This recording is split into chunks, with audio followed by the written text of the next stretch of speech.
Islands vulkanisme.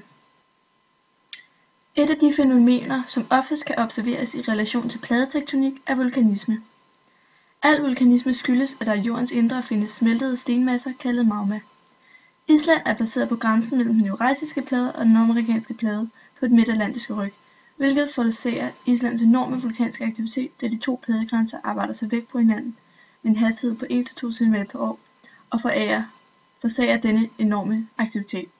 Island er også baseret på det, der kaldes et. Dette billede hedder Islands pladegrænser, og figuren viser Island, som er afbildet oppefra med røde pile, der tydeligt viser, at Island er placeret mellem to konstruktive plader, den nordamerikanske og den eurasiske plade, der forårsager en vulkansk aktivitet gennem Island. Den bruges til at skabe et overblik over kisten. Men hvorfor er der vulkaner på Island? Det her billede hedder litosfærepladernes beliggenhed, bevægelsesretninger og hastigheder. Figuren består af et kort over jordens litosfæreplader med en tilhørende signaturforklaring til beskrivelse af diverse foldninger af pladerne gennem tiden. Pilene illustrerer henholdsvis om det er en destruktiv pladegrænse eller en konstruktiv pladegrænse. Island har en enormt stor udbredelse af vulkansk aktivitet, fordi de konstruktive pladegrænser er placeret ved oceanbundens spredningszone og er kendetegnet ved, at der dannes ny oceanbund med vulkansk aktivitet. Når to plader bevæger sig fra hinanden langs en oceanryg, kaldes de for konstruktive. Under den ryg er der en masse varme og energi, der medfører en opsmeltning, og bastaltisk magma dannes. Når magmaet stiger opad, er det dels fordi, at dets massefylde er lavere end de omkringliggende, og der bliver dannet et magmakammer på oceanbunden. Når pladerne så bevæger sig fra hinanden, vil magmaet stige op og udfylde tomrum. Så kort lige for at give et overblik, at når den eurasiske plade og den nordamerikanske plade trækker sig væk fra hinanden, at Island er vulkanøen, der ligger midt på den midtatlantiske ryg og har en masse vulkanisme. Hvordan dannes magmaen så? Det her er et billede, der hedder magmadannelse og vulkanudbrudsforløb. Det billede viser et tværsnit af jorden på vulkan. Det giver en grafisk oversigt over de forskellige processer, der finder sted under dannelsen af magma og indtil udbruddet finder sted. De nummererede forstørrede bobler er billeder af processerne, der finder sted med tilhørende tekst. Den bruges til at skabe bedre forståelse for magmadannelse samt hvilke processer, der finder sted op til et vulkanudbrud. Magma har lavere densitet end sine faste omkringliggende bjergarter og søger derfor opad på grund af varmen mod overfladen, hvor trykket er lavest. Magmaet samles så i et magmakammer og begynder at størkne på grund af temperaturfald, fordi det er tættere på overfladen, hvor temperaturen er lavere end der, hvor magmaet fra start blev dannet. Den faldende temperatur fører sig til, at de forskellige mineraler dannes, og en resterende mængde magma ændrer kemisk struktur, og restsmeltens rumfang mindskes som følge heraf. Magmaet indeholder gasser, og disse gasser kan ikke optages i de nye mineralsammensætninger, og derfor vil trykket i magmakammeret stige. Det her tryk kan blive til sidst så stort, at dæklaget op til vil springe, så vulkanen vil komme i udbrud, fordi at magmaet er blevet presset op til overfladen. Der findes flere forskellige typer af vulkaner. Jeg har valgt at tage udgangspunkt i Eyjafjallajökull, som er en stratovulkan, som ligger på Island. Det her er et billede af en stratovulkan, og figuren forestiller et tværsnit af en stratovulkan samt tilhørende pile med tekst til at forklare, hvad tegningen grafisk viser. Man kan se, at magmaet dannes i et kammer dybt i jorden, og hvordan askeskyen udfalder sig samt vulkanens lag bestående af lava og aske. Den bruges til at give en bedre forståelse af vulkanens indre udseende samt askeskyens udbredelse.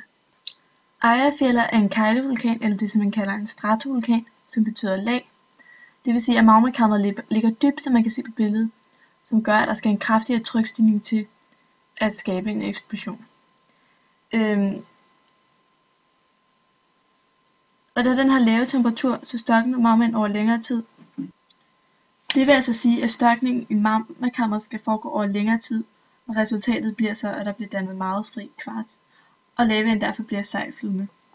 At lavaen er sejflydende vil sige, at lavaen bliver en lavvulkan, og får et lille grundareal og et meget eksplosivt udbrud, og lagene består skiftevis af aske og lava, fordi lavaen ligesom langsomt vil flyde ud over vulkanen.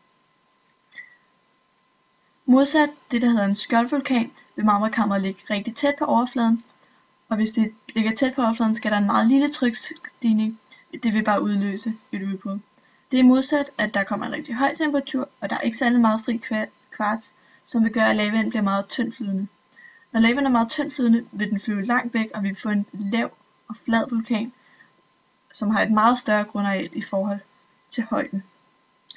De bliver især lavet på konstruktive pladegrænser. Den sidste type vulkan er næsten magen til en keglevulkan. Forskellen er bare, at magmaet stopper og størkner oppe i vulkanen og danner en prop. Der kommer ikke rigtig, det er kun aske, der kommer op grundet den her trykstigning, og det når at størkne, uden at det kommer på. Det er oftest placeret samme sted som keglevulkaner ved de destruktive pladegrænser. Lavaen vil ikke flyde ud af den her vulkan af et hul, men den vil bare ligesom lade det hele eksplodere med et enorm eksplosivitet.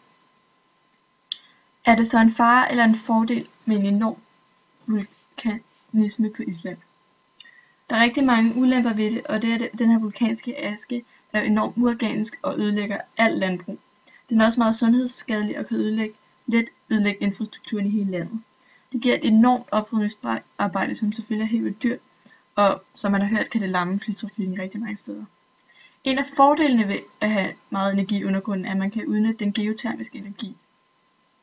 Og jeg har fundet et geotermisk kort over Island, som viser Island som er farvedelt efter energien i undergrunden. Da Island er placeret midt på den midtatlantiske ryg, passer det med, at varmen er koncentreret i midten. Figuren kan bruges til at optimere udnyttelsen af den geotermiske energi fra undergrunden. Og i dag er det primære energibehov på Island dækket, fordi det er muligt at udnytte den geotermiske energi fra undergrunden på Island. Efter at have belyst problematikken omkring pladetektonik på Island, har jeg ved hjælp af figurerne argumenteret for, hvorfor der er specielt meget vulkansk aktivitet på Island, og kort ridset op, hvilke farer samt fordele dette kan have.